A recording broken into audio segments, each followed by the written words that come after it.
हम देखते हैं कि मतलब कितना ब्लड सप्लाई होता है क्या नहीं, ये सब कुछ मैं बोल चुका हूँ। कार्डियक आउटपुट एक मिनट के अंदर हार्ट जो है वो लगभग 5 लीटर ऑफ ब्लड मतलब 5000 ml ऑफ ब्लड ये इजैकुलेट होगा, मतलब हार्ट से पंप होगा, पूरे बॉडी के अंदर क्या होता है सर्कुलेट होता है। इजैकुलेट मतलब बाहर नहीं अंदर। देन डिफरेंस बिटवीन आर्टेरियोस्क्लेरोसिस और अथेरियोस्क्लेरोसिस, अभी बोला था मैंने कि डिफरेंस देखेंगे इन दोनों के अंदर, अथेरियोस्क्लेरोसिस और आर्टेरियोस्क्लेरोसिस। अब आर्टेरियो का मतलब होता है आर्टरी, स्क्लेरो इस वर्ड का मतलब होता है हार्ड हो जाना, इसको बोलते हैं स्क्लेरोसिस। तो अब आर्टेरियो मतलब मैंने बोला हार्ट आर्टरीज, और स्क्लेरो का मतलब होता है हार्ड हो जाना। स्क्लेरो मीन्स हार्ड और आर्टेरियो मीन्स आर्टरी, ब्लड वेसल से समझ में आता है। तो बोले कि general term for the hardening and loss of elasticity of arteries. जब यंग कंडीशन में होता है पर्सन, तो ये जो ब्लड वेसल्स है, ब्लड वेसल के स्टडी को एंजियोलॉजी बोलते हैं। एंजियो मतलब ब्लड वेसल्स, तो एंजियो का मतलब क्लोज होता है। ये जो ब्लड वेसल्स है ये इलास्टिक होता है, इलास्टिक के जैसे। यंग एज में जैसे जैसे टाइम होते जाता है, एज बढ़ते जाता है, depending on the food habitat, हम क्या food not habitat, food habit मतलब हम किस टाइप का खाना खाते हैं। अभी बोला मैंने कि अगर फैटी फूड ज्यादा आ रहा है तो क्या होता है, वो प्लॉक फॉर्मेशन होगा। तो कॉज क्या है, तो एजिंग की वजह से high BP, diabetes, calcium deposition, so on. Nature ये ब्रॉड कंडीशन है। बोले पैथोलॉजी मतलब क्या होगा इससे, disease, thickening stiffening of arterial walls. Effect क्या दिखते थे, ये स्टिफ और कम इलास्टिक होते हैं, मतलब हार्डनेस बढ़ जाता है। कॉम्प्लिकेशन क्या हो गए, ब्लड सप्लाई धीरे धीरे कम हो जाएगा हार्ट को, जिसके वजह से कार्डियक अरेस्ट, हार्ट अटैक के चांसेस ज्यादा है। क्या होगा, तो hardening and thickening of arteries, ये इसको प्रिवेंट करना है, एक्सरसाइज, मेडिटेशन। इससे क्या होता है कि सर्कुलेशन अगर बराबर है तो कोई प्रॉब्लम नहीं होगी हार्ट में। जब एक्सरसाइज भी करते हैं मतलब क्या हो रहा है, एक्सरसाइज से ब्लड पंप हो रहा है, मसल टोन हो रहा है और फिर ग्रोथ बढ़ रही है। जो पुशअप्स करते हैं या water any kind of exercise, list everyday वो होना चाहिए, बीच में कुछ गैप देकर, तो जिससे ब्लड सप्लाई अच्छा होता है। देन अथेरियोस्क्लेरोसिस, ये बोल चुका मैं कि फैट का deposition, that is cholesterol, triglyceride, beside ions देखते हैं हम कैल्शियम, तो इनके वजह से। तो फैटी प्लॉक फॉर्मेशन, प्लॉक बोल चुका, कोलेस्ट्रॉल ज्यादा हुआ, स्मोकिंग की वजह से। स्मोकिंग, टोबैको, जैसे टोबैको कोई लेता है in the form of smoking, chewing या स्नफिंग सब्सटेंस है टोबैको, उसमें निकोटिन हाईली एडिक्टिव है, तो मुश्किल होता है to get rid of it.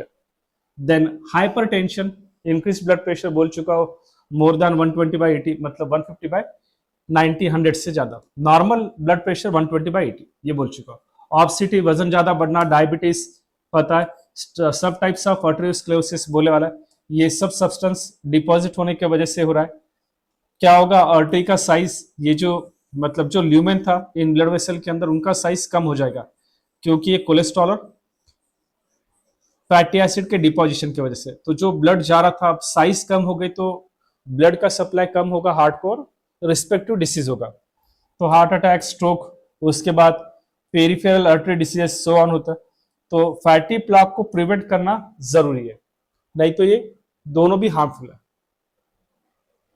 Then इधर मैंने डिफरेंस बोला है कि क्या मेन डिफरेंस है हार्ट अटैक में और कार्डियक अरेस्ट में, और ये सब यहाँ पर एक्सप्लेन किए वाला है, तो मतलब समझ में आ जाएगा कि यहाँ पर मायोकार्डियल इंफ्रैक्शन में बोला है कि ब्लॉकेज ऑफ कोरोनरी आर्टरी होगा, ब्लड सप्लाई कम हो जाएगा, ब्लड फ्लो कम हो जाएगा हार्ट मसल को, और मसल को डैमेज होगा।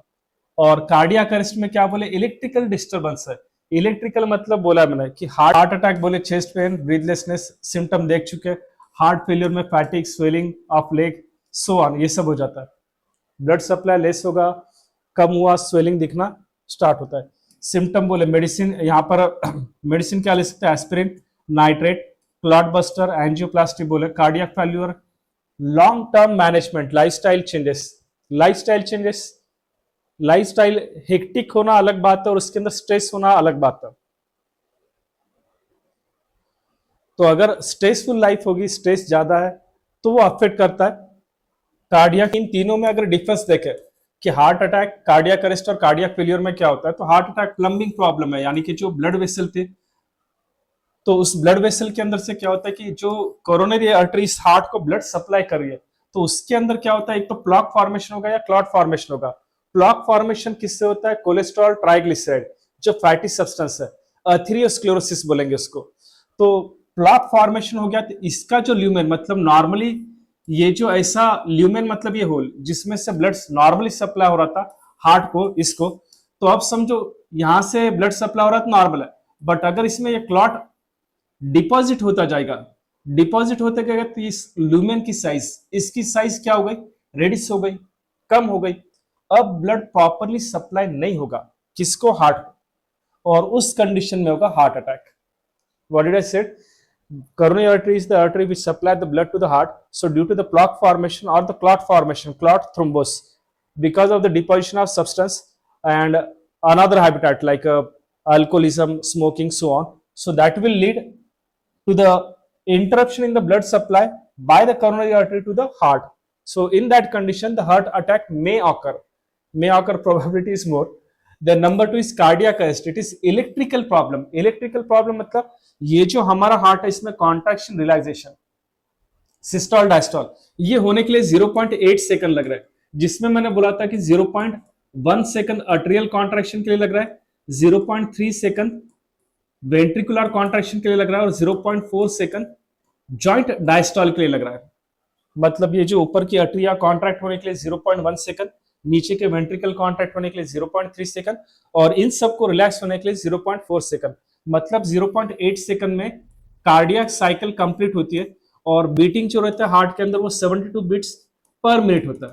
तो अब इसके अंदर जो ये बीटिंग चालू है किसके वजह से हुई, अभी बोल चुका हूं मैं, यानी कि SA node, AB node, bundle of His नीचे पुरकिंजे फाइबर है। तो मेनली इलेक्ट्रिकल सिग्नल जो एसए नोड, उसको पेस मेकर ऑफ हार्ट बोलते हैं। पेस का मतलब होता है ड्यूरेशन।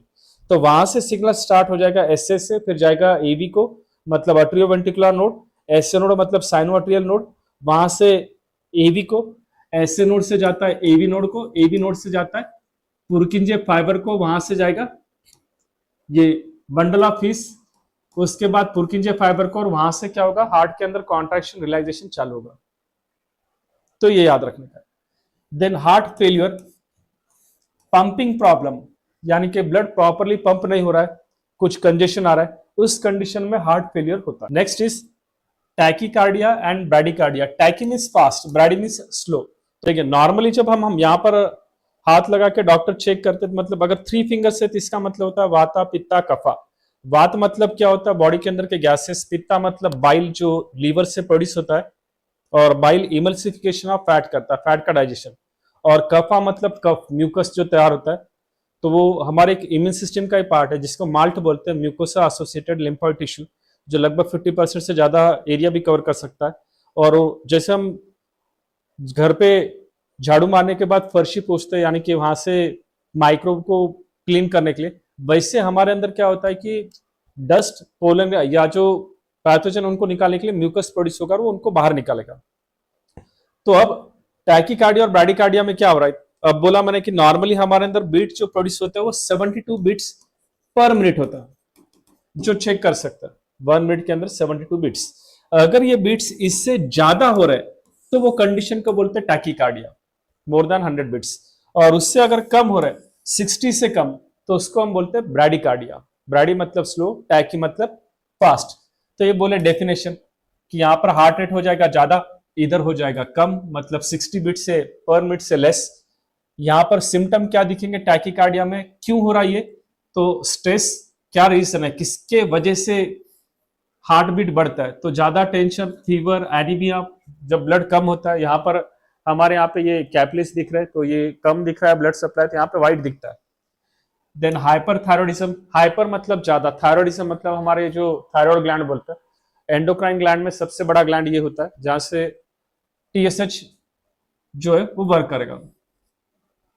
देन अर्थ मीन्स स्टिमुलेंट, दैट इज ये जो है कैफीन, निकोटीन, जो स्टिमुलेंट का काम करते हैं, चाय ज्यादा पीना, कॉफी ज्यादा पीना, they are not good if they are in excess amount. Then उसके बाद टाइप क्या है, तो ये टाइप्स बोले वाला है, उतना इंपॉर्टेंट नहीं, सिर्फ याद रखिए। सिम्टम क्या है, palpitation, sweat dizziness, chest pain, fainting, breathlessness, uncomfortable feel होता है, पसीना आता है, ब्रीथलेसनेस मतलब सांस लेने को देखे मुश्किल होता है, सो ऑन सिम्टम दिखेंगे। हार्ट रेट बोल चुका हूं। रिस्क क्या है कि अगर ऐसा होता होगा तो आगे जाके स्ट्रोक, सडन कार्डियक अरेस्ट आ सकता है। ट्रीटमेंट क्या है तो मेडिकेशन, वैगल मैन्यूअल्स, कार्डवर्ज, ये सो ऑन, समझ में आ जाएगा, उतना इंपॉर्टेंट नहीं है, जो काम का है वो बोल रहा हूँ। देन इसके रीजन क्या है समझ में आ जाएंगे, ageing, hyperthyroidism, electrolyte imbalance, so on, drugs, beta blockers, so on, sinus bradycardia, heart blockage, हाँ first second third degree, fatigue आना मसल में, सो ऑन। तो ये समझ में आ जाएगा। देखो अगर ऐसा होता है तो बोला यहाँ पर कि stop causative drugs, pacemaker if it is severe. Pace का मतलब होता है ड्यूरेशन, एक ट्रांजिस्टर के जैसी चीज होती है, ट्रांजिस्टर, ये ऐसा ट्रांजिस्टर जो कि हार्ट के अंदर क्या करेंगे, यहाँ पर बिठा देंगे ट्रांजिस्टर, और ये क्या करेगा कि अभी मैंने बोला नॉर्मली हार्ट के अंदर क्या हो रहा है, 72 बीट्स पर मिनट प्रोड्यूस हो रहे हैं, तो उसको ये रेगुलेट करने का काम रहता है ट्रांजिस्टर का, कि जो सर्जरी के थ्रू बिठाते हैं। बट इसके बाद मोबाइल कुछ नहीं यूज करने आएगा, क्योंकि अगर किसी को ट्रांजिस्टर बिठाया और ऊपर मोबाइल बिठाया, तो अगर मोबाइल रखा है तो मोबाइल ऑन पर्सन गॉन, ऐसा हो सकता है। तो प्रिकॉशन लेना जरूरी होता है वैसे सिनारियो में।